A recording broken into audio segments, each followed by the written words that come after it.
अब यहाँ से हम लोग शुरू करते हैं रिप्रेजेंटेशन को। ठीक है, representation is nothing more difficult, इतनी ज़्यादा डिफिकल्ट नहीं है। पहले तो आप सबको पता है कि यार हमारे पास पी होता है, आर होता है, एस होता है, टी होता है। ठीक है, अब यहाँ पर हम लोग देख लेते हैं कि पहले पी क्या चीज़ रिप्रेजेंट करती है। तो पी एक वेव है जो एट्रिया की डीपोलराइजेशन को रिप्रेजेंट करती है। अब डीपोलराइजेशन का मतलब है कि उसमें इलेक्ट्रिक करंट ट्रेवल कर रहा है, उसके चार्जेस ऑपोजिट हो गए हैं to that of the resting charges से।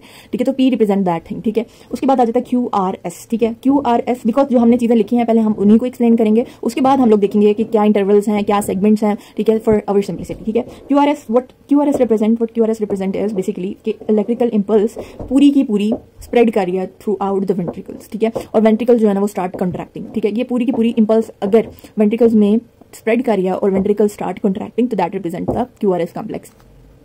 Next thing is a T. T is basically a repolarization wave of ventricles. अब आप कहेंगे ये रिपोलराइजेशन वेव थी एट्रिया की, where is the repolarization wave of atria. तो बेसिकली क्या होता है कि जो एट्रिया की रिपोलराइजेशन वेव होती है वो इस क्यूआरएस कॉम्प्लेक्स में क्या हो जाती है, वो इसको ओवरशैडो कर लेता है, वो इसको क्या कर देता है, इसको ओवरशैडो कर देता है और इसको नजर नहीं आने देता, और वो क्यूआरएस कॉम्प्लेक्स के अंडर मास्क हो जाती है, कि इफेक्ट के अंदर मास्क हो जाती है। तो अब हम यहाँ पर देख लेते हैं कि हमारे पास डिफरेंट इंटरवल्स होते हैं, डिफरेंट सेगमेंट्स होते हैं। ठीक है, तो पहला इंटरवल जो हम लोगों ने देखना है that is PR interval. PR interval is very very very very important, you can से। ठीक है, अब पीआर इंटरवल में क्या होता है, पीआर इंटरवल में हमारे पास क्या होता है कि from the start of P wave, like ये पी वेव है, यहाँ से स्टार्ट करेंगे हम to the start of Q wave. ठीक है, अब इसका नाम पी आर इंटरवल है। Many of the students like in the final year in the house of they don't know what the P R interval means. ठीक है, तो ये बहुत इंपॉर्टेंट चीज है कि आपको पी आर इंटरवल के बारे में बताना चाहिए कि पी आर इंटरवल क्या है। Basically P R interval is from the start of P wave to the start of Q wave.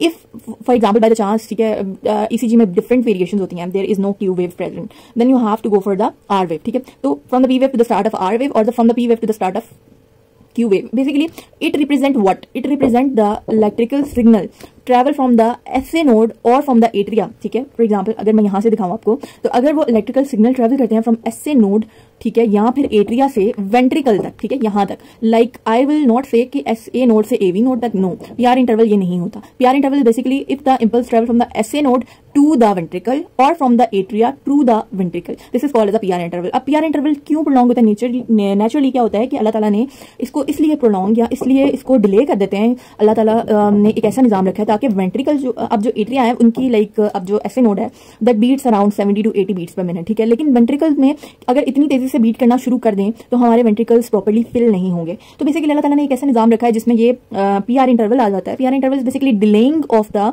You can say impulse, electrical impulse का delay is called as a PR interval. ठीक है, और वो basically आपके पास कितना होता है और इससे ज्यादा या इससे कम होगा तो उसकी क्या सिग्निफिकेंस होती है वो हम नेक्स्ट वीडियो में डिस्कस करेंगे। ठीक है, तो बेसिकली आपको यहाँ पर इस वीडियो में इतना बताना चाहिए कि पीआर इंटरवल क्या होता है। ठीक है, उसके बाद आ जाता है हमारे पास अगला segment basically that is ST segment. ठीक है, अब एसटी सेगमेंट इज आइसोइलेक्ट्रिक कहते हैं, ये एमसीक्यूज भी आता है, लाइक ये फाइनल ईयर में एमसीक्यू भी आता है, ये आपसे हाउस जॉब के लेवल पर भी कई बार पूछेंगे भाई आइसोइलेक्ट्रिक का क्या मतलब होता है। ठीक है, और ये एफसीपीएस पोस्ट ग्रेजुएशन लेवल पर भी एक एमसीक्यू आता है कि आइसोइलेक्ट्रिकल सेगमेंट कौन चीज रिप्रेजेंट करती है। अब बेसिकली आइसोइलेक्ट्रिकल सेगमेंट का मतलब होता है दैट इज वेरी न्यूट्रल। ठीक है, that has no charge, like that is not repolarization, depolarization, that is neutral, that is a simple line. ठीक है, अब बेसिकली एसटी सेगमेंट जो होता है वो हमारे पास from the end of S wave, अब यहाँ पर हमने समझना है जैसे पीआर इंटरवल था that was from the start of both waves, like P wave के स्टार्ट से और क्यू वेव के स्टार्ट तक, that was PR interval, but segment is somewhat different.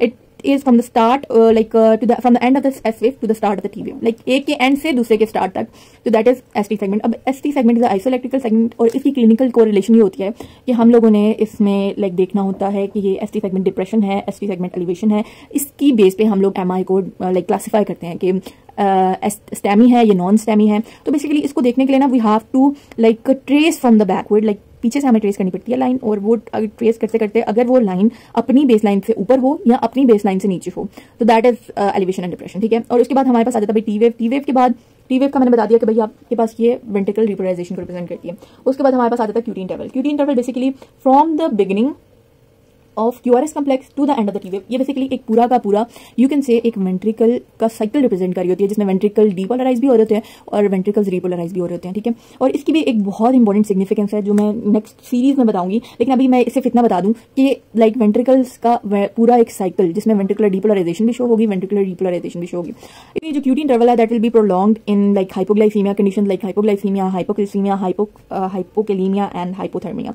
तो इन सब की सिग्निफिकेंस मैं आगे बताऊंगी और कुछ और चीजें हैं जो आगे बताऊंगी। बस अभी के लिए मैं एक ईसीजी का सैंपल पकड़ा हुआ है, अभी लीड्स भी नहीं मैंने आपको बताई because it will be very difficult अगर मैं अभी से लीड बताना शुरू कर दूँ कि भाई ये 1 लीड है, 2 लीड है, 3 है, ये क्या रिप्रेजेंट कर दिया, बिकॉज मैंने जितना समझा है वो बहुत ही डिफिकल्टी से शुरू करते हैं। I have started from the very basic thing कि मतलब आपको समझ आ जाए कि पी क्या है, क्यूआरएस क्या है, लाइक पी क्या है, पीआर इंटरवल क्या है, क्यूटी इंटरवल क्या है, टी सेगमेंट, अभी बहुत सी चीज़ें हैं जो मैंने नहीं एक्सप्लेन की। ठीक है, अब यहाँ पर जो है ना वो हम लोग देख लेते हैं कि पी और लाइक मैं इसको थोड़ा सा जूम कर देती हूँ ताकि आपको समझ आ जाए।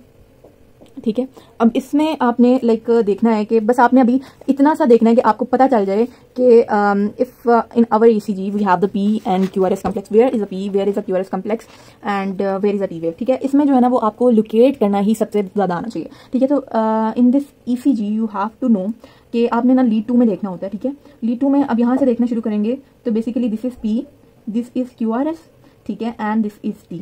ठीक है, तो यहाँ से आपने यूँ देख लेना है कि पी, क्यूआरएस एंड टी।